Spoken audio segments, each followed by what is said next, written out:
Welcome to Mack-n-Cheeze Music Podcast with your hosts, Brian DeHart. Ever wonder who the mystery guy is behind that voice? Why don't you introduce yourself, voice?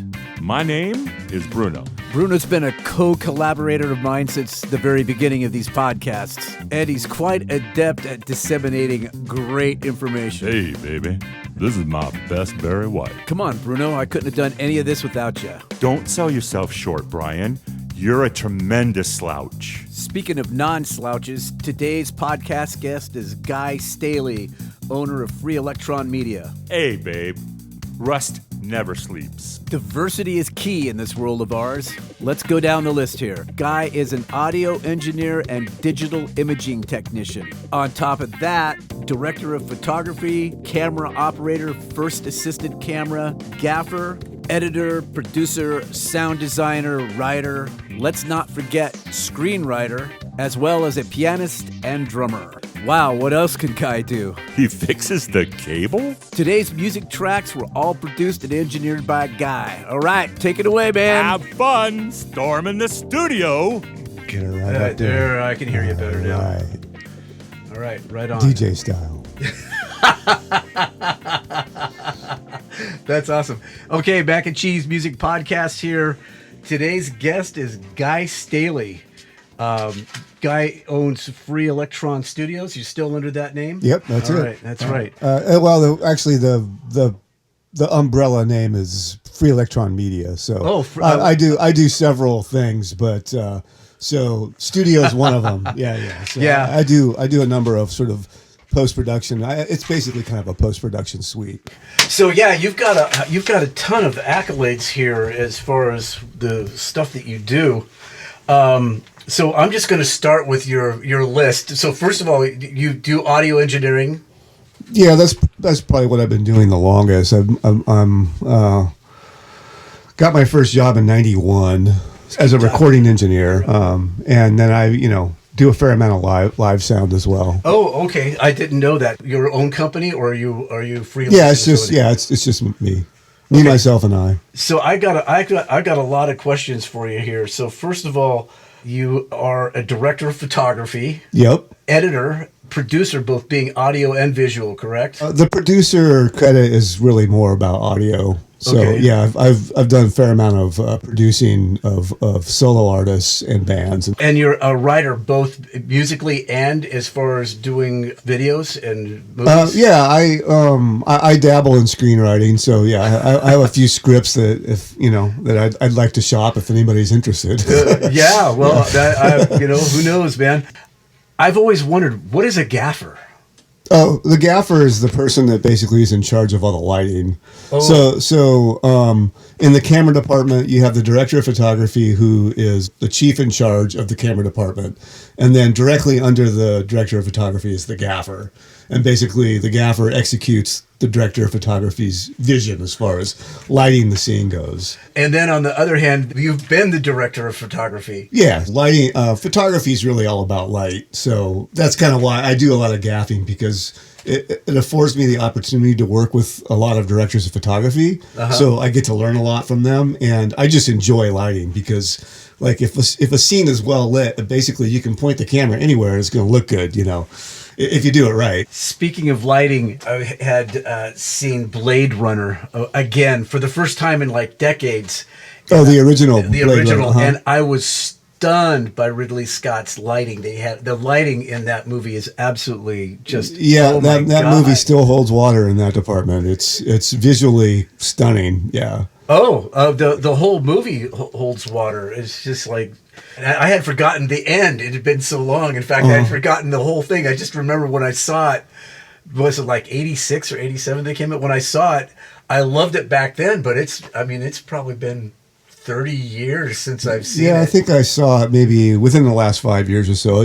I mean, have you seen the 2049, the new one? Yeah, everybody raves about it. I was like, I didn't like it. Yeah, that seems to be. There's two camps on the new one. It's like either people love it or they don't really like it. Sometimes it's easy to go in and you have some expectation based on the earlier film. Well, that's I think what my expectation was. The earlier film.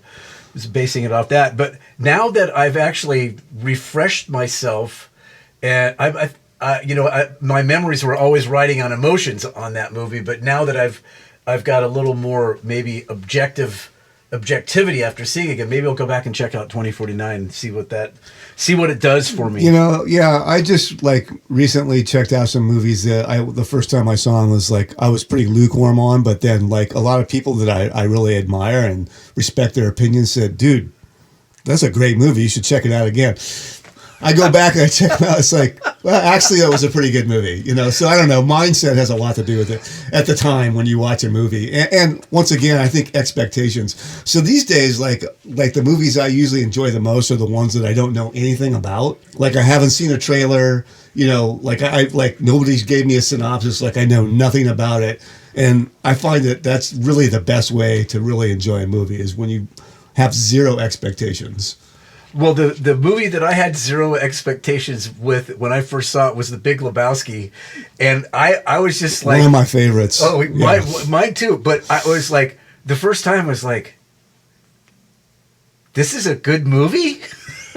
What is this? Second time I chuckled. Third time, I was intrigued to side-ripping laughs. Right? I know, yes. Guttural laughter. It is hilarious. That is.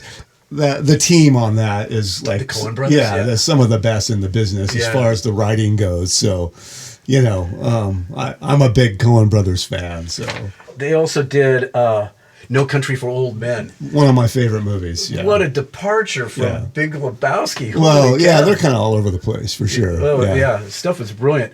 So, Guy, obviously your background is huge and varied. So, what got you started in all of this? I just grew up in music, we had a piano in the house, and when I was 5, I was plunking out melodies that I heard on TV, and my mom Prodigy, which I'm certainly not, but she put me on piano lessons in kindergarten, so I was thrust into it. I started studying music when I was 6 years old. So okay, that's how I got into it. You started lessons then at that time? Yeah. Obviously, you probably had a good teacher. Miss Cedarholm. I mean, I don't really remember her other than that she was really old. You can remember her name. Because she's got legacy. Yeah. But that's one of those names that you remember. But I just remember that she seemed really old to me when I was 6. She was probably my age, She seemed ancient to me as a 6-year-old, though. But so I took piano lessons all through grade school, and at one point I just I burned out on having to practice every day, and I asked my mom, "Hey, can I just take a break from the piano for a little while?" And she, she wasn't gonna force me to take piano lessons, and so she said that was fine. And I was in 5th grade. The junior high school stage band came to our elementary school, and they played a concert. And the drummer, he had a Bonham orange clear acrylic Ludwig drum kit, and he did a drum solo. And I was just, okay, I want to do that. And you're still playing, right? And so that became my instrument. And so, I was a drummer all up into college. And in college, I kind of switched back to piano. In fact, I had a band with Ritz, Oh, okay, that's right. Yeah. You and Eric go back a ways. Yeah. We met in college at Shoreline Community College, and I think he was a music major. I had already done a music major at North Seattle Community College for a couple of years, got an associate's degree in music, and I was studying music technology at Shoreline. Got it. And so that's what got me into I actually originally got into the music technology program because I wanted to get into film scoring. Right. And I thought, well, better maybe get back to the piano. Maybe the studio might be a way for me to get my foot in the door. And I just discovered I had a real aptitude for it. And so I just kind of switched my focus from music to music technology and became a pretty serious audio engineer for a long time. And to this day, I'm still a pretty serious audio engineer. Although over the last decade, I've as you note, I've branched off into film work. So right. So right now, I personally feel that continuing education is key to survival, and also success. So you've gone back and you're doing some continuing education currently? Oh yeah, I'm just learning software skills. So like I told you, I've been taking a class over the last couple of weeks. It's DaVinci Resolve. So it's like post-production software. Right. I mainly I'm using it for doing color work. So that's kind of like a focus of mine right now is doing color work. So I'm about to start on a feature film, coloring a feature film. I did a feature film last year. And the features are kind of hard to land. So, but I've done a bunch of color work on like shorts and stuff. But so I'm just I've been in talks with the director for I don't know a few months now, and I more or less landed the gig, and so we're going to get started on this film in a couple of weeks. So so then it's going to be pedal to the metal. Yeah, and so I'm just sort of boning up, boning up, so I don't put my foot in my mouth. Well, one of the things I like to talk about is that I'm. Just because I'm a Mac guy, I got a Final Cut Pro, right? And, and I love it when I have. But you're actually recording in a Pro Tools right now. Of course, yeah, that's right, yeah. But I love it in that I also use Logic on my laptop, and the two integrate really, really well. But I've taken a look at DaVinci. So obviously you know both platforms. Do you find that DaVinci is superior to the Final Cut Pro? I really haven't used Final Cut much. I come from Premiere, so like I've been on Adobe products since like the mid '90s or something like that, and so I was like working in Adobe Premiere for many years. But I got into the Resolve because of the color, for the color side of things. It really is a full-fledged. So, I mean, like I still have a subscription, an Adobe subscription, only because I kind of have to, because people still work in Premiere. And there's a bunch of other stuff. I'm a photographer, so like Photoshop and Lightroom, I use those apps. So like I'm still on the Adobe platform, but as far as on the film side of things, I've completely switched over to Resolve because I just love the interface. I just love how smoothly you can go from aspect to aspect of post-production because, I mean, it's a full-fledged video editor, audio mixing and editing, color work, VFX platform. I mean, it covers all of them, and none of them are a compromise. I'm pretty all over Resolve these days. They offer free training every year, and these are like intensive courses. It's like 4 hours a day, 5 days for 5 days straight for each sort of section for the editing page and for the color page and for the fusion. Fusion is the VFX page, and the Fairlight page is the audio page. So I'm not ready to dump Pro Tools yet. I mean, I've been on Pro Tools since 2001. I have a lot of money invested into Pro Tools. So but like I am doing a Fairlight course in a couple of weeks. So we'll see. I've dabbled in there and it seems pretty okay to me. I use all the same hardware that I'm using with my Avid setup. We'll see what happens when I really dive into Fairlight here in a couple of weeks. I don't suspect I'm going to be like switching over. I don't think you're going to have to. I mean, I've been on Pro Tools for so long that I just know it like the back of my hand. Right. What I found great about Avid is that finally, what was it, like 10 years ago, they were getting open to integrating with other companies. Yeah, well, they're for sale right now. Oh, I didn't know that. Yeah, like Avid, the whole company. The whole deal is for sale, the whole bebop shabop. Because, I mean, they have a pretty serious editing platform as well. Media Composer is, I mean, Avid systems were the very first nonlinear editors on the market. Yeah, back in the like mid 90s, they introduced, and then Adobe came out, and then Apple introduced Final Cut Pro not long after Adobe came out. But Avid was the very first nonlinear editing system, and the systems were hella expensive. I mean, hundreds of thousands of dollars to get in because it was a hardware only kind of setup, and that's the same. Pro Tools legacy follows from that. I mean, obviously, DigiDesign wasn't part of Avid. Avid bought DigiDesign, I don't know, about 15 years ago or something. Yeah, when I first got involved, it was DigiDesign. DigiDesign was the same. It was basically they sold hardware. The software was just part of the package. And then, as you noted, like at one point, they split out, made it so that you could use their software with other hardware. You didn't have to necessarily use DigiDesign hardware. Hence my X32 over there. Yeah. I mix on an M32 all the time. Okay. And I fucking love it, man. Well, it's basically the same console. I mean, yeah, right. You know Terry Gottlieb, right? Yeah. Well, Terry told me that when I bought this, is he still an American? He probably just about owns it now, doesn't he? I think he's kind of retired. Oh, okay, probably. Yeah, I've never seen him there over there. Yeah.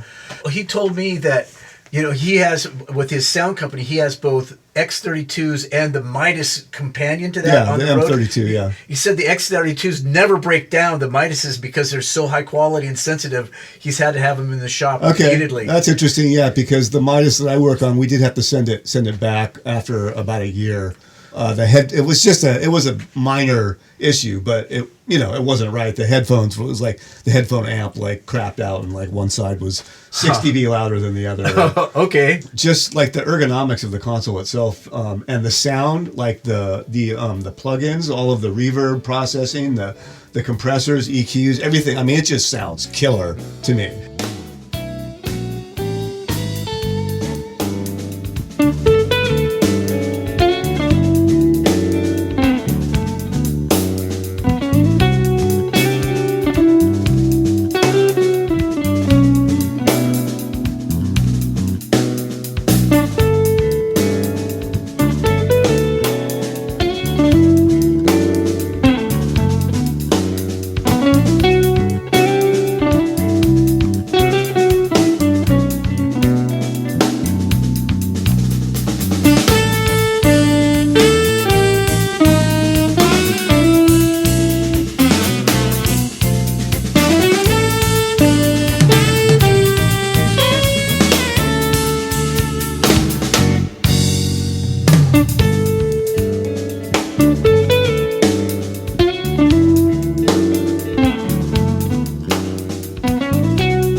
I'm really happy that you showed up here today, because I can appreciate the fact that you have your inner gear geek inside. Oh yeah, I mean, I'm a recording engineer. I mean, it kind of goes with the territory, man.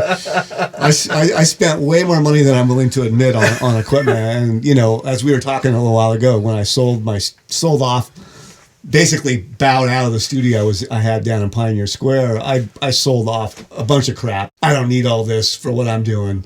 And honestly, I mostly work in the box. Oh yeah, I totally get it. I saw the console in the pictures. What was the console you were working off of? Oh, that was the Trident guy. Okay. What's his name?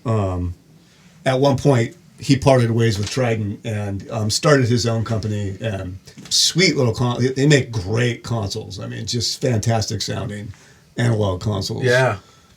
Malcolm Toft. Okay. So it was the console's called a Toft. Oh, okay, yeah. Gotcha. Yeah. Right. So yeah, he was one of the original Trident guys. So anyway, those Toft consoles are just killer. They're not even like super expensive, I mean, but they're pretty bare bones. They're not like an SSL with like crazy routing. I mean, they're just like a real simple split console design, but with just killer electronics, super clean.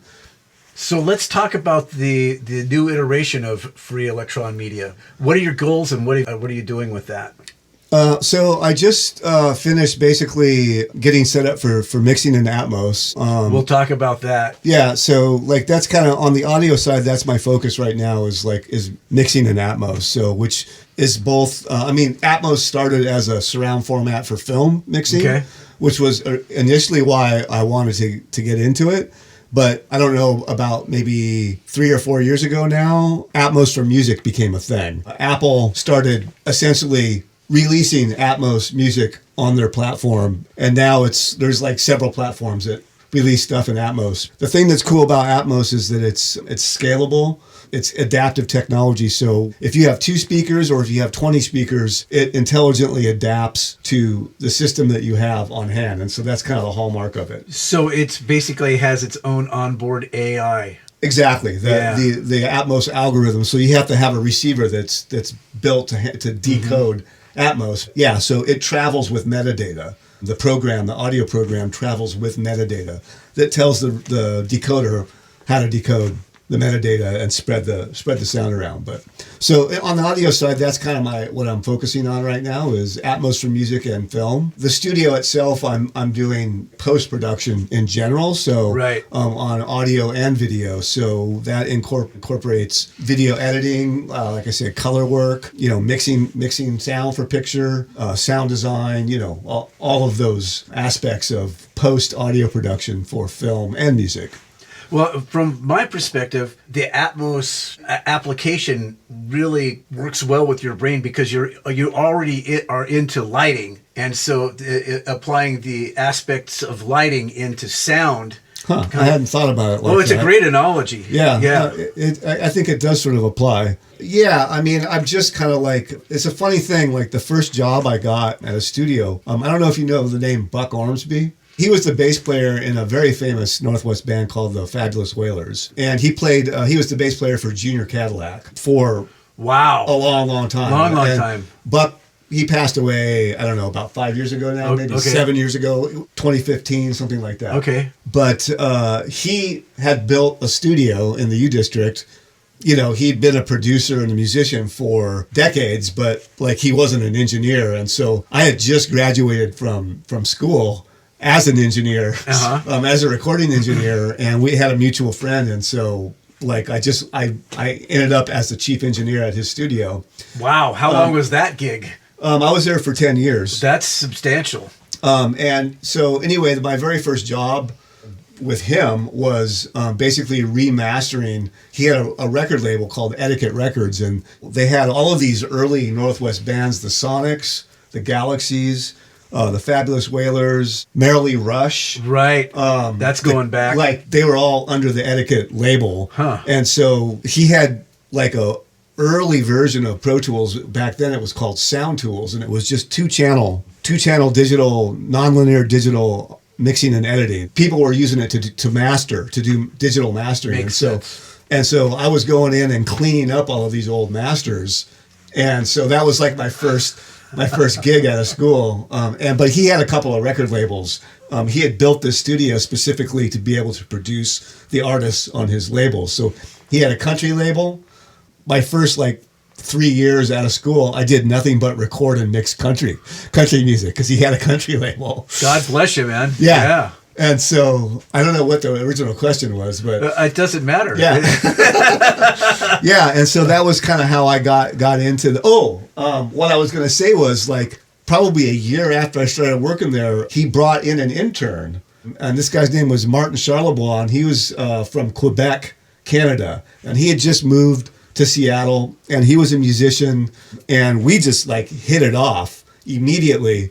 And we were both kind of interested in getting into film, like just filmmaking, just for fun. And so we started making Super 8 films and stuff together. And so that's how I sort of almost immediately after getting hired as an audio engineer, started skewing over into filmmaking, but mostly just as for something fun to do. But then I kind of got serious about it. I was like, wow. I got interested in cinematography and stuff. And so I started really ardently studying cinematography on my own. We continued to make some films and stuff. And I, eventually went to school for photography while at the same time still working, primarily working in music production and recording, mixing, and producing music. Those two worlds just sort of came together for me about 15 years ago. This is early 90s, mid 90s? This is it was 91 is when I got hired at Buck's place. And then it was probably 92 or 93 that I met Martin. And then we were, working on film projects all through the 90s together. So I know how I clean up audio these days. How did you do it 20 years ago? I mean... the tools were very rudimentary. There was a program called Cedar. I don't remember. It was an acronym that stood for something. But that was one of the first, and they've evolved. And that program was bought by a company it was early forensic audio software.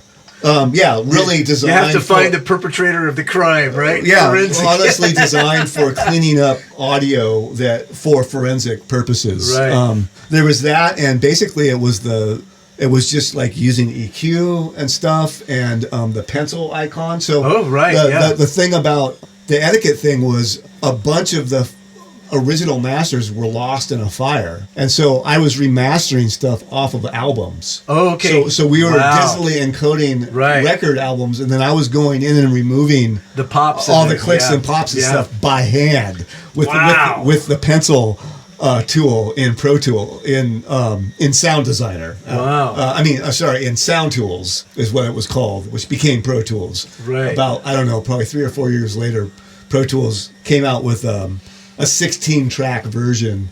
Oh, and there was another program called DEC. And I don't know if they're still around. I kind of doubt it. But around 92, 93, DEC landed. Of course, Digital Performer, you could record audio into Digital Performer. There's a bunch of companies all like making inroads towards multi-track digital, non-linear multi-track digital recording. This company, I don't remember who it was, but they introduced this program called DEC. And it was basically an old school Fostex like 4-track cassette recorder, except it was digital. Was it a 4-track DAT tape? No, it was non-linear. It was direct to hard disk. Okay. Yeah. But the thing is, it was digital, so you could like you used to do with the old cassette recorders, you would bounce, or even the reel-to-reel machines, you would you record onto 3 tracks and you bounce that down to 1, and then you have 3 more tracks available, and then you could bounce the bounce track plus 2 more down, and ad infinitum. And of course, on tape, you can only do that a few times. That's right. But with the digital, you could do it as many times as you wanted. That makes sense. Right. And the thing was they made it. The DEC program made it so that you could do a virtual bounce to stereo. So you could fill all 4 tracks and do a virtual bounce to stereo, and then bring that in as 2 tracks, 2 of the 4, and then overdub 2 tracks, bounce that down to a stereo pair, bring that back in. So I did like a couple of albums that were like fully produced multi-track albums on this 4-track digital recorder. Now, did you have a computer screen that you would work off of? Yeah, it was. So it was fully integrated. Yeah, okay. Yeah. It was just like what Pro Tools is now, but it was 4 tracks, with very limited, processing. Because I could just see it squinting on the little screen of the hard drive. Yeah, no, it was computer-based non-linear recorder. Yeah, but it was like the very first multi-track. I'm pretty sure it was the very first like multi-track audio dedicated non-linear recorder, and it wasn't long after that everybody jumped on that. I mean, obviously everybody was working towards that at that time, early 90s. Everybody was working towards non-linear editing in both audio and video. And so I guess it was about 95 or 96 that Pro Tools emerged, and it was a 16-track recorder. I remember clearly when that happened, and I went down to, what was it called down there? Anyway, it was like the first real pro audio studio focused dealer in Seattle. They were catering to recording studios in Seattle, which there weren't. There was a few big studios, but at that time, smaller studios, it was like an up and coming thing because the technology was evolving to the point where it became it became affordable for people to actually set studios up in their homes and stuff, and it wouldn't cost $1 million. Still pretty expensive. Yeah, it was $100,000 instead of $1 million. It's reasonable. Anyway, that was my first gig was at Buck's studio, and he had a 16-track He had a half-inch, that very first Fostex half-inch 16-track machine. G16 Fostex. That's the one. There used to be one that had Dolby SR. Yeah, fully MIDI capable.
in school, I had learned on 2-inch tape, the digital wasn't a thing. Although they had a sound tools set up at the school. I went to the recording workshop, is where I kind of finished school, and it's like what they call an immersion school. And you go and you live on campus, and it's like 8 hours of like textbook stuff during the day. You get a dinner break, and then you go from 6 until 2 in the morning. And you go. They have like a half a dozen like full on world class recording studios on the campus where you would go, and bands would get on a list to come in and record for free. Wow. How cool is that? And so, I mean, the competition to get in there for free recordings was pretty stiff, so like...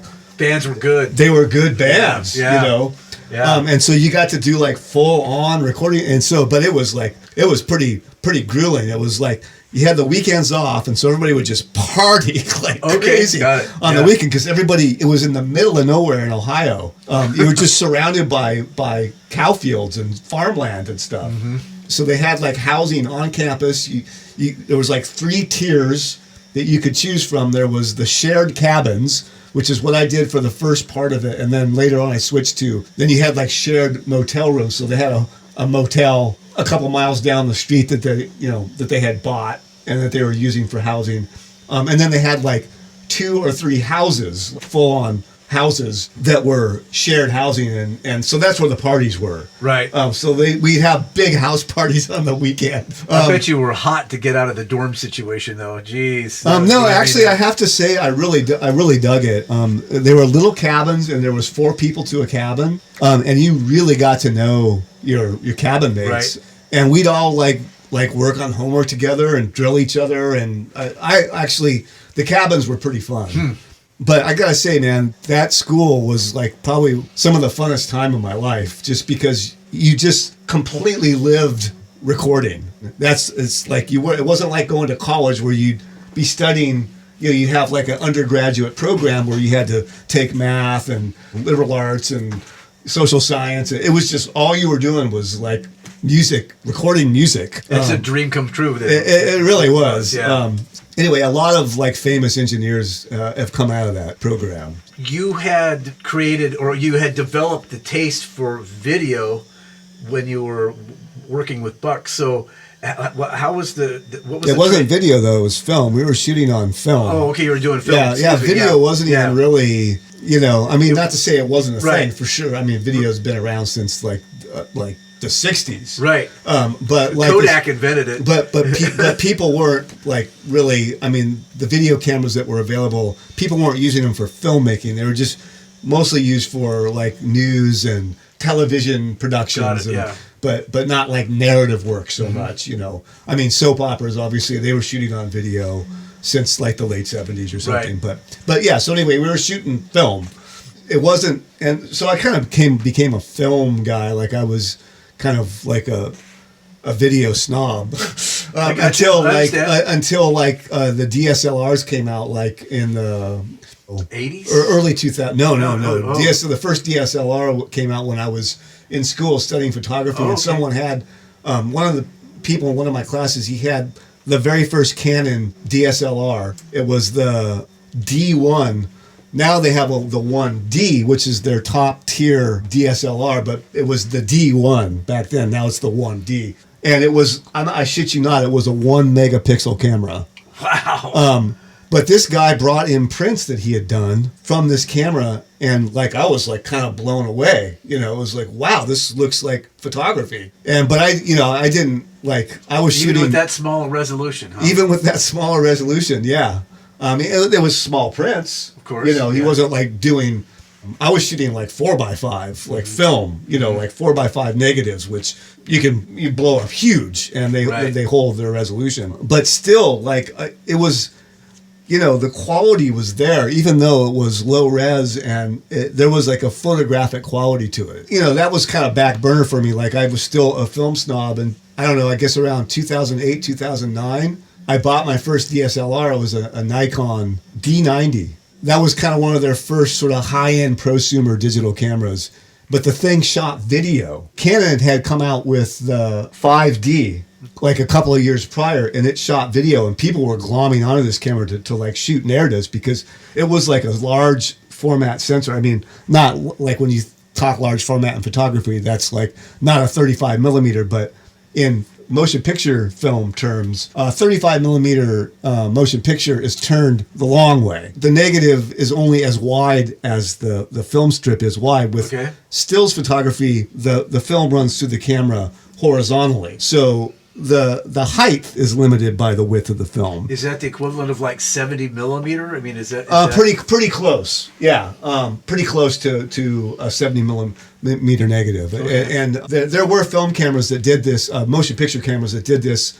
That was called VistaVision, and they would run. I remember that. They would run film through the camera horizontally, and you got like what is come to be known as full frame, and that's just a full stills size 35 millimeter negative. Okay. But so VistaVision was doing this back in, I don't know, I think VistaVision came out in the 70s. And they ran the film through, but obviously it's very expensive. When you run the camera, the film vertically through the camera, every foot of film yields, whatever it is, it's like 100 frames or something. But when you turn it sideways and run it through the camera, you get like 25 frames out of a foot of film. Your costs go up by 4. Mm-hmm. It's like very expensive, just like 70 millimeter, same deal. It's like very expensive format to shoot just because of the sheer amount of footage that has to be processed and printed. So you were there at the cusp when movies started moving from film to digital. And that's kind of what brought me full circle. So here's the story. So I got into this filmmaking thing with my friend Martin, and we were shooting on Super 8 and stuff, and we put together a project, and we were shooting on 16 millimeter, and there was a film cooperative in town at that time called Wiggly World. And basically it was just a co-op where they would teach classes, and they had equipment available for members of the co-op to use. But it was very, very loose, and they wouldn't require insurance or anything like that. And so anyway, how many people took advantage of that? We were one of them. Okay. But so here's the deal. We had an accident on set, and it like destroyed a very expensive lens. So the camera hit the ground and landed on the lens. And this is, I know you don't know, but other film people out there will know. It was a Cooke zoom lens, and this is a very, very expensive lens. Cooke makes some of the finest cinema lenses, on the market to this day. And I mean, the cost to replace a lens was like 5 times the budget of our entire film. And this was on the very first day of shooting. So were you held accountable for that, or did you just take it back as, I don't know why it doesn't Well, no, work? we were held accountable. we had to pay for. They bought a replacement that was a much lower quality lens, and they made us pay for the new lens. I mean, which we're lucky that we didn't have to, that they didn't replace it with another Cooke. That Cooke lens that they had, it was donated to them. Like all of their equipment was basically donated to them. That Araflex camera that we were shooting on was the only one they had. And so obviously, the waiting list to get to use that camera was, you had to get on there and wait for a couple of months before. Must have been a bunch of really happy co-op members towards you guys. Well, we weren't popular. But so anyway, it kind of ended my whole foray into film. And so like I got into shooting stills because it was like, well, I don't have to hire a crew. I don't have to rent equipment. I can set up my own darkroom and process and print the film myself. So I just became a photographer. Mm-hmm. Ended up going to school for photography. And like I say, I was like a film snob until like about 2009 when I finally broke down and bought a digital camera. And my photography like got better by leaps and bounds immediately. Because I could see the result of my work immediately. Whereas shooting film, I mean, there'd be at least a couple of days of time between exposing the film and actually seeing a work print of the film. In some cases, maybe a week or 2 weeks or even a month before you'd actually see the results of your efforts. And so, like, when I could see immediately where I had on site, where I had like done good or done bad, it's like I could immediately correct a mistake and say, I see what I did wrong. And so, yeah, like my photography just got way better immediately. So I was like kind of hooked on the digital thing at that point. So I sold all my analog gear so that I could buy a nicer digital camera. And I bought a Canon 7D, because it, like I said, that D90, it shot video. I started playing with that and it was like, damn, this looks like film. Immediately I'm like, whoa, this means I can shoot film. So you're back at it. And so that kind of brought me full circle. And like I said, that was around 2009, and so I started getting back into digital filmmaking and sort of got more and more into it. And I don't know, 3 or 4 years later, I decided that I think I want to try and make a living at this. Well, I saw that your first project that you were hired for was that 2001. Yeah, and that I didn't get paid anything on that. Oh, okay.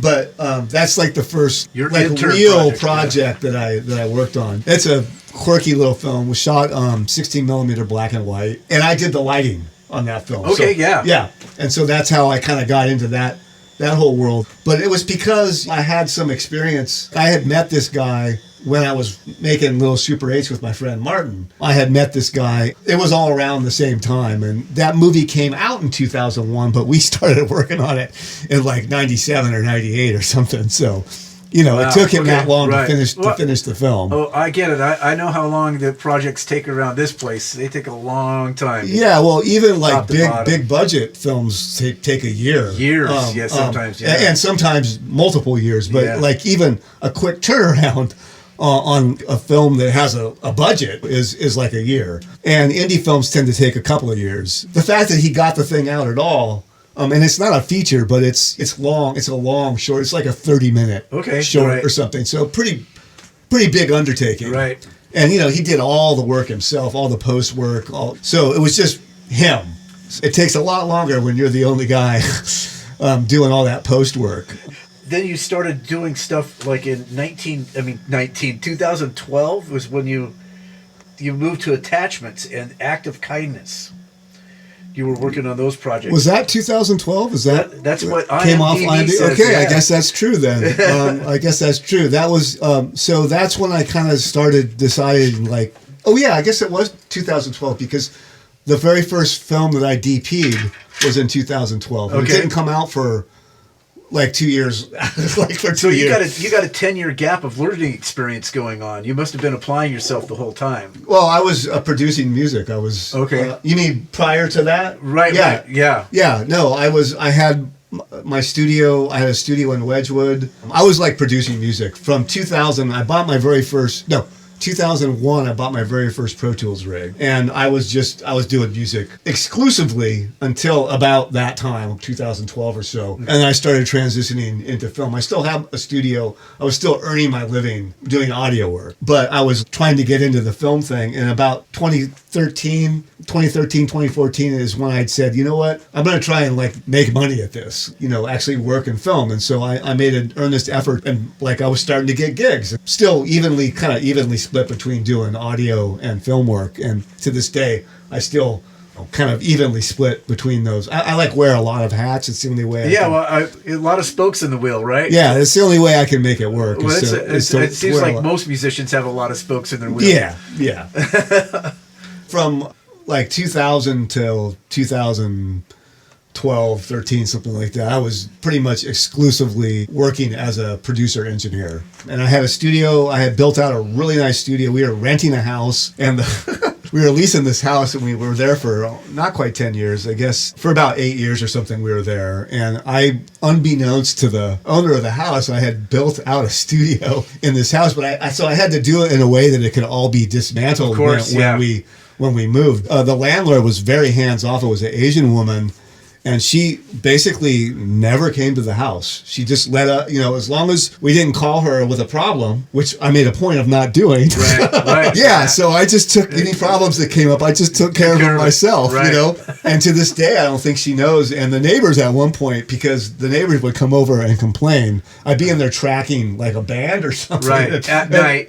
I tried to keep it down at night, just knowing I had neighbors. I was mostly, like, if I was tracking a band, it would usually be during the day. I had actually a couple. I had the bass player for Bare Naked Ladies came in and did a project, worked on a project. They were touring, right? And he was looking for. He was producing a band, and kind of like they were on the road, and he was going from city to city just renting out studios to work on this project while they were on the road. And so he rented my studio out for like a week or something, and it was kind of weird because basically we lived downstairs, and I had converted the whole main floor into a recording studio. It was a point of contention with my wife, because like I would be in there working till all hours. Is it the same wife you have right now? Yes, it is. Wow, she stuck it out with you. She did.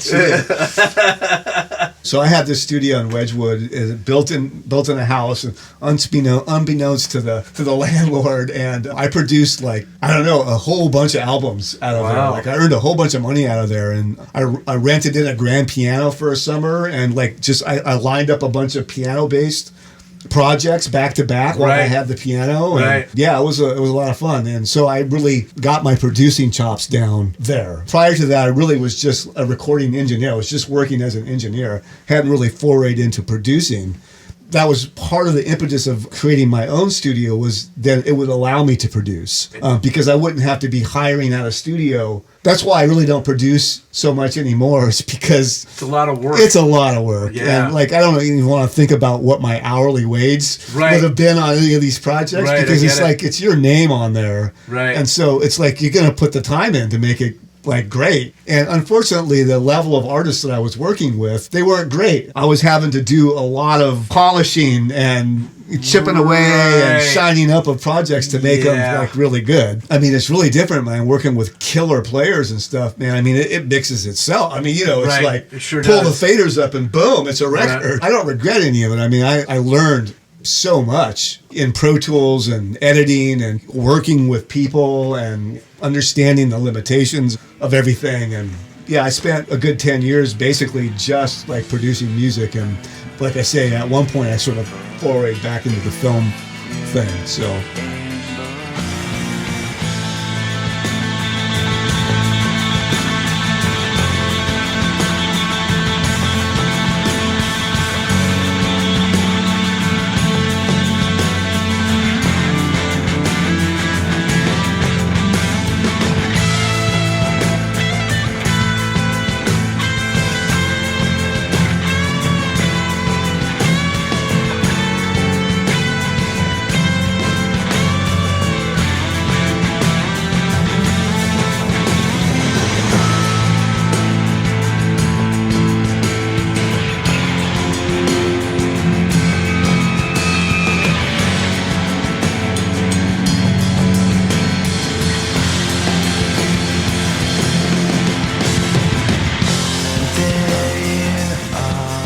let's talk about Atmos. You touched a little bit on it.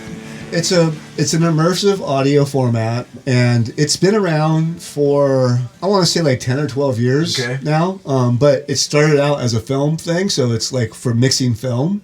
But it has become a thing for music now. So the thing that's unique about Atmos as opposed to other types of surround formats is that whole scalability thing I was talking about earlier. Right. With traditional 5.1, 7.1 surround, you have to have a 5.1 or 7.1 system in order to hear it back as it was mixed. In Atmos, basically, it's what's called object-based mixing. Rather than panning something to a speaker or between two speakers, you have a three-dimensional space, which is plotted with the Atmos algorithm, and you have audio objects that you can place anywhere within that three-dimensional space.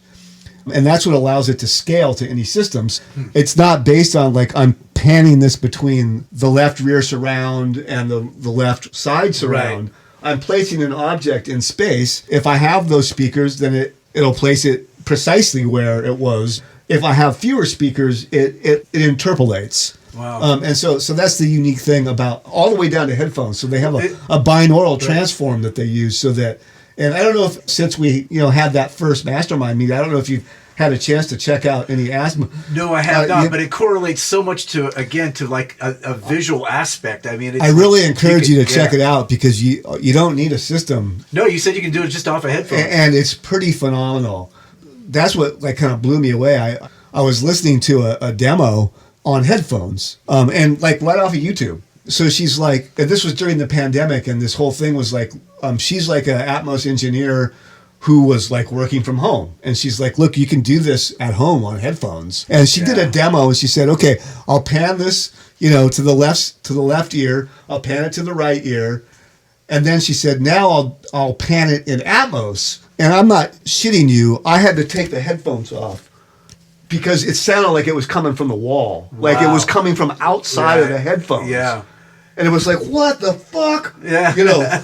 And no, it's like in the headphones. But I mean, that's kind of the effect of it. It's just like, no. You would swear there's a speaker over there. I've done that with delay on my near field. Sure. Yeah. That's binaural, using binaural techniques. Anyway, there's a term. It has a lot to do with time delay. Yeah, exactly. And that's the headphone transfer function. That it's all based on that because it takes a certain amount of time from a sound on the left side or the right side to get to the opposite ear. And it's also got to go around your face. And in the process of that happening, depending on the frequency, like low frequencies tend to wrap around things, high frequencies get blocked by things. There's a fall off in the frequency that's like created by the shape of your head. So anyway, it's an evolving thing too, but they have engineers and scientists that have been working on it for like 20 years. Psychoacoustics, that's the term I was looking for. Yeah. So there's you can apply psychoacoustic principles to stereo mixing, and it's all about like just delaying and EQing the sound that in the left and right speaker to create the psychoacoustic effect of a three-dimensional space. And obviously binaural literally uses a dummy head. Binaural recording so that which could be argued as my head.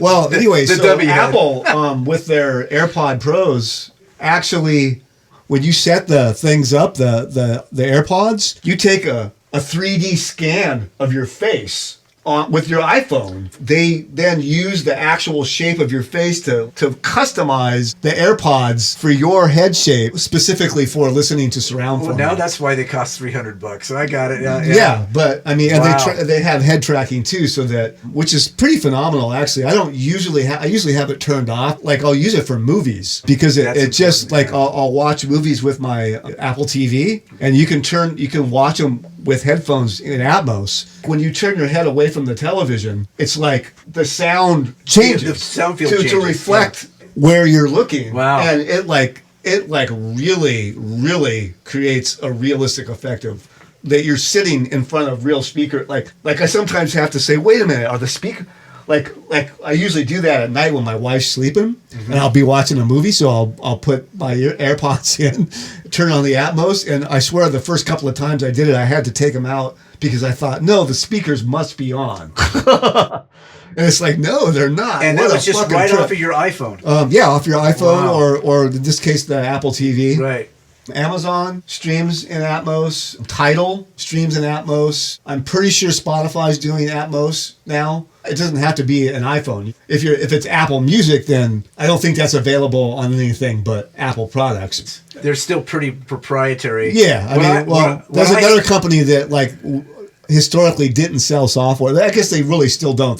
They sell hardware which is bundled with software. Yeah. What I hate about what they're doing right now is that mixes I have created, they require me to be on their subscription service so I can pick up. It's screw you, Apple. Yeah. That's why I stopped subscribing to you. Yeah, and I totally get I understand the whole gripe against Apple. Lean into me, I will raise you up and gather your faith, and we'll walk on water and hold out your hand when you can't go on. Let go and lean into me. You're longing to be filled with peace that overflows, to hear my quiet voice. Just be still and know in every just for me, for what I do and the world I'm living in, I just put up with it because the benefits. Obviously, I put up with it too. Everything I have is a Mac. Right. So. Can't live with them, can't live without them, you know. Yeah, so. that's one of my favorite lines. I love that.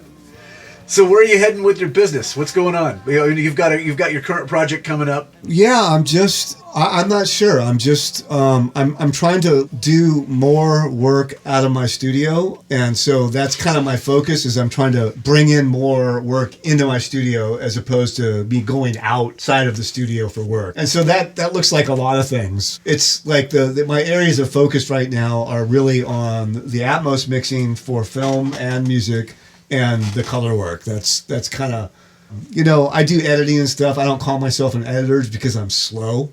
I wouldn't want to like try and promote myself as an editor because, it would be like the producing music thing. Right? I couldn't possibly bill for all of the hours that Absolutely. Editing is really time consuming. It's super time consuming. But yeah, so and the color thing, I really love it. It really it hits a lot. It ticks a lot of boxes for me. Right. Well, that's kind of my focus right now, is the Atmos and the color work. Well, you're still completely available to go out and do video shoots, right? That's as far as the studio goes. Right. But yeah, I'm also I'm a DP for hire and a gaffer for hire. Those are things that I really enjoy doing, like on production, on set. Right. Is the lighting and the camera work. Definitely things that I do. Sounds like your garage is a warehouse of equipment. My garage is a disaster right now because from building out my studio over the last few years, we literally have a dumpster arriving next Thursday. Really? Because we're going to dig into the garage and we're trying to get that squared away because my wife is an encaustic artist. And which is kind of takes up a lot of space and is it's a messy art form, and it requires tools, and so she's anxious for you to clear that thing out. She is, yeah. So she's been on me for a couple of years to get it squared away. So we're actually finally starting in on that next week. So hopefully, by the end of the summer, I'm going to have it's a detached garage. It's like 750 square feet. It's like it's a big space. So, right. I'm going to set my drum kit up out there, and I have a little PA, and hopefully maybe get you guys over to jam. Would love to come over and jam. And you play keys too, right? I do. I'm not a virtuoso on anything, but I can play. Yeah. So have you? I think we talked about it a little bit before. That's right, Jack Tripp. Jack Tripp, yeah, that's it. Yeah. Yeah. Have you taken a look at that? I haven't. I kind of checked out their website a little bit, but it's like I got so many other things going on right now. Just So now you're developing your website. Yeah, so it's up and live. There's not much there right now. It's just more or less kind of a blurb about what I do, and ways to get in contact with me. But it'll be a work in progress over the summer. Got it. So you're okay with people getting in touch with you through that? Absolutely, right now? Yeah. And what's the website? It's Free Electron Media is the company, and so it's just Free Electron Media, one word, .com. Perfect. Right on. And so the telephone contacts there, as well as your email address. Yep. Email, Facebook, all the usual. Contact. Yeah, so I always like to ask this question: What's the most important thing to you right now in your life? What is the most important thing that you can think of that means the most to you? I have to say, my wife. Yeah, she's been incredibly supportive of me over the years. Evidently, she's the most important thing in my life for sure. Right behind that is what I'm doing with my studio. Right. So and like film work is like something that really just turns me on, both on set and in post. So, well, this is super cool. Well, Guy, I want to thank you for coming here today. Yeah, absolutely. Thanks for having me. Maybe at some point we do this again. Absolutely, I'm totally down. Yeah. Well, we'll see how the ball rolls on that. So, cool. Anyway, thanks again for coming in. This was like an amazing conversation. I actually would have loved to sit here and gone another hour or two. Just I know I could have easily. Yeah. I know you get me talking about shit I'm into. I'm telling you, man. I can talk and talk. I'm pretty introverted, really. But like, if you get me onto a subject that I'm like into, and it's like I can kind of take over a little bit. Yeah, so. I didn't notice any bit of introvert going on at all with you. So, yeah, man. Hey, well, thanks a lot for taking the time to come over here. I'm really looking forward to releasing this. This is super awesome. Hey, you want more Mack-n-Cheeze? Mack-n-CheezeMusic.blog, on YouTube at Brian at Mack-n-Cheeze, www.mackandcheese.com. And thank you, Anchor.fm, for hosting this podcast. Take it away, Bruno. Does anybody really know what time it is? Does anybody really care?